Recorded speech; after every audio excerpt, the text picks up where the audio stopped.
What's going on, YouTube? So we sitting here in the office, and I know this is a different look because I'm normally on that side of the camera instead of sitting in front of the camera. And the reason I do that is because I do this to show off the tanks, not necessarily to show off how I look. So reason we doing this video is it's kind of funny, sitting in here talking to a tenant, because I don't know if you guys know, I think I've mentioned it a time or two, but I actually manage a self-storage facility here in Houston, and was talking to a tenant because they all love the African cichlids. And one tenant comes in and he says, "Chris, you got rid of your fish." I say, "No, I didn't get rid of them. I just moved them to a different tank." He says, "Well, why? We all love the fish." And I say, "Well, it's not that I don't love the fish, because I do, but there was a reason why those fish were in this tank, and it's 100% to do with my son, because at 4 years old, and mind you, Franklin is now 8, so he has a better understanding of what it takes to deal with fish. At 4, Franklin and one of his little buddies were standing in front of the tank, and the tank was a planted discus tank. Pretty much the same thing I'm doing with this one. And he says, "Daddy, your fish are boring." Anybody who's ever kept discus know that to a 4-year-old, discus are going to be boring. They're not going to, they don't typically react to people standing in front of the tank. They don't really interact unless you feed them, and even then they don't interact very much. And so for a 4-year-old, he was right. They were born. Okay. Goal number 1 has always been to have both of my kids into fish. And so we changed it. We went from a planted discus tank that was fully planted and had some of the prettiest discus I've seen in a long time, to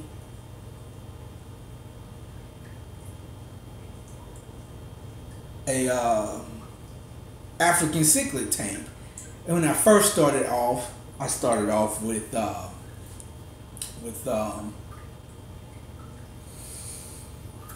oh gosh, what was the first fish I had? The very first ones were they canary cheeks? I can't remember, but they were trophies, and they were wild caught. And I think I may have an older video of it, but either way, those fish, African cichlids, as we all know, are much more interactive with people than the discus were. And so we got those, and it worked. It did exactly what I wanted it to do. Grab his attention and hold it. And it did. And him and his little friends would spend hours in front of the tank playing with the fish. But now we're in a different living situation. This tank is no longer in a living portion of the house. It's an office. And so while I love the African cichlids, those were never that, "Oh my God, I just have to have these fish." I like them. Don't get me wrong. I love my fish. I love the colors. But my preference, and this is strictly my preference, and since we're sitting in my office, my preference, wins the day. my preference is for a planet discus tank, and so that's what we decided to do. Now, and I was telling Tenant, I still have the African cichlids, but I wanted something that I wouldn't mind looking at every day in the office. And hence we have the start of my planet discus tank. His next question was, why is the water brown? You guys can't really see it. Let's see, maybe if I bring the camera a little bit closer, you might be able to tell. Probably not. But the water does have this almost tea color to it. And I told him it's from the wood. And since I don't use a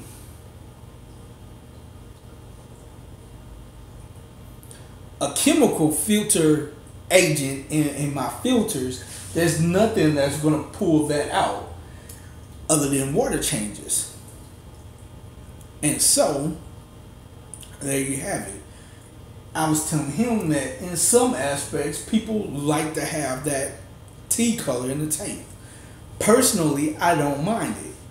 When I do get tired of it, I have some Purigen that will, in a matter of hours, take that out of the tank. But for right now, since it doesn't have any fish in it, I don't really mind the slight tea color to it.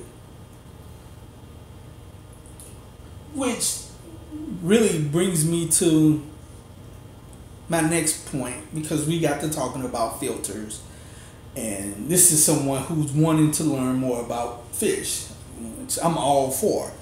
So we got to talking about filters. And I was telling them that most people, when they filter, they don't, nowadays it's becoming common to add that chemical filter to the filtering agent to the filters. Most people use Purigen for that. Now you can use activated charcoal, but what activated charcoal does to a planet tank, it will strip all of the nutrients that are in the water for the plants. It'll strip that out, which that's not something I'm looking for, because I want the plants to grow. Hence why I don't use activated charcoal. Now, I'm not 100% sure, but I think... Alright, sorry about that. My battery died on the phone in the middle of the recording. But like I was saying, I'm not 100% sure, but I think Purigen might do the same thing to the water as the activated charcoal. Like I say, I'm not 100% sure. So if it doesn't, I'm sure somebody out there will let me know that it doesn't. But either way, sometimes the darker water, not saying that it's not clear, it's just darker. It has that light tea color to it. Some people actually like that. I've had a tank set up that way. It was a black water tank, and so it had, the water in that tank was almost, it wasn't quite as dark as like iced tea, but it was pretty dark. But the fish loved it. That particular tank setup, I had angelfish and rummy nose tetras, and the red faces on the rummy nose just popped. I don't know if it was because the water was that color. Typically when you get water that's that tea color, it's almost a safe bet that it's not really low pH, but it's on the low side. That's almost a given. I'm not gonna say it 100% of the time, because sometimes you just might have junk in your damn pipes from a water change that causes that. But and a tank that has driftwood and that aspect in it, if you get that strong tea colored water, it's a really good bet that your pH is on the low side. So with that being said, some people actually like that. I'm good with it being the color that it is now, and I know it's kind of hard for you guys to see that, but I'm good with the color that it is now. Maybe slightly darker. I'm definitely good if it clears up, but I doubt seriously that it'll ever clear up, because believe it or not, something that Dan told me in a previous video, and I think he mentioned it in one of his plethora of videos, but he recently mentioned it to me a couple weeks ago, that driftwood doesn't ever really stop leaching tannins into the water. And so, you know, you don't always have some trace of tannins in the water. It doesn't really matter how old that driftwood is. And after doing a bit of research, the reason why is that driftwood is going through, basically it's going through a physical and a chemical reaction, and the water is breaking it down. That's the you know, the gist of it. The water is actually breaking the wood down, and that's where you get the tannins from. So as long as the wood is in there and the water is breaking it down, you're gonna get it. Now some wood, you know, some of the harder woods take years. Some of the softer woods don't take nearly that long. But either way, yeah, I'm good with the water pretty much the way it is. Maybe a little bit on the clear side, but I also use peat moss in the filter, so it's not gonna ever get much clearer than what it is now. And the peat moss, actually, I know for a fact that softens the water, so it's not gonna ever get really any clearer than what it is right now, even if I added Purigen. And I'm okay with that. I'll never put activated charcoal in here, just because I know activated charcoal is going to strip all the nutrients out of the water. So that's not anything that's ever going to happen with this tank. But I do run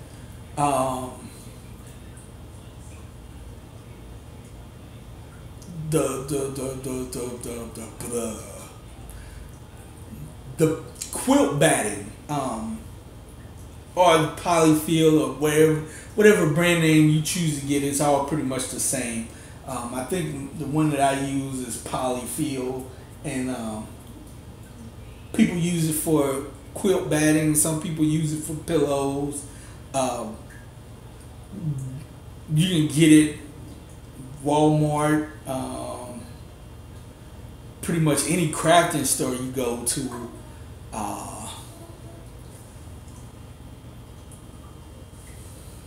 Yeah, matter of fact, let's see, this right here, polyfill, this is what I use, and pretty much looks like that. It looks just like just cotton balls, and typically I'll stuff one of the trays in the canister filter, or like the hang on the back filters. I'll stuff it full of that, and